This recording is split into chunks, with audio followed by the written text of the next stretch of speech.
వారాహిమాత దీక్షను జ్యేష్ఠ మాసంలో చివరిలో కానీ ఆషాఢ మాసం ప్రారంభంలో కానీ పాటించాల్సి వస్తుంది. ఈ దీక్షను 11 రోజుల పాటు పాటిస్తారు. స్త్రీ పురుషులు ఇద్దరూ కూడా ఈ దీక్షను పాటించవచ్చు.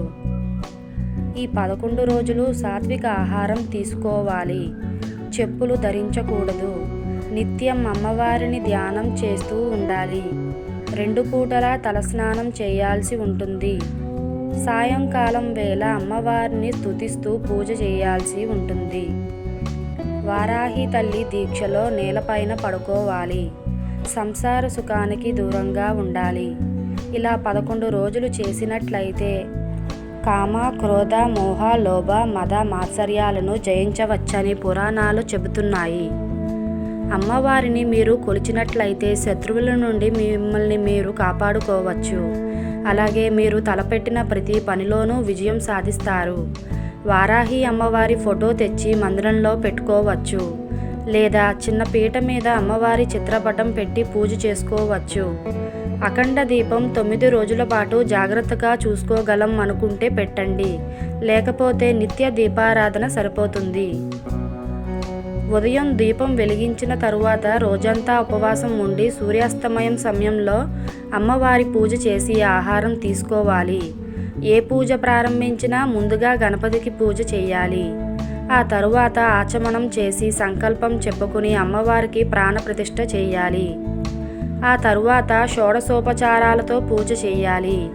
ఆ తర్వాత అంగపూజ, వారాహి స్తుతి చదువుకోవాలి. పూలు కుంకుమతో పూజ చేసి దేవి అష్టోత్తరం చదవాలి. షోడశోపచార పూజ అంటే 16 ఉపచారాలు. 1 ఆవాహనం, దైవాన్ని ఆహ్వానించాలి. 2 ఆసనం చూపించాలి. అక్షింతలను సమర్పించాలి. 3 పాద్యం, పాదాల ప్రక్షాళనకు నీళ్లను సమర్పిస్తారు. ఆఘ్యం, చేతులు కడుగుకోవడానికి నీళ్లు చల్లుతారు. ఆచమనీయం, దాహం తీర్చుకునేందుకు నీళ్లు ఇవ్వాలి. స్నానం, అభిషేకం చేయాలి. వస్త్రం, దుస్తులు లేదా అక్షతలు, పూలు సమర్పించాలి. యజ్ఞోపవీతం లేదా అక్షతలు సమర్పించాలి. గంధం, గంధంతో అలంకరించాలి. పుష్పం, పూలతో అలంకరించాలి. ధూపం, అగరొత్తులు వెలిగించాలి. దీపం, వెలుగుతున్న దీపాన్ని దేవుడికి చూపించి నమస్కరించాలి. నైవేద్యం, పండ్లు, పానకం, వడపప్పు వంటలు నైవేద్యం పెట్టాలి. తాంబూలం, ఆకు, వక్క, పండ్లు తాంబూలం ఇవ్వాలి. నమస్కారం, సాష్టాంగ నమస్కారం చెయ్యాలి.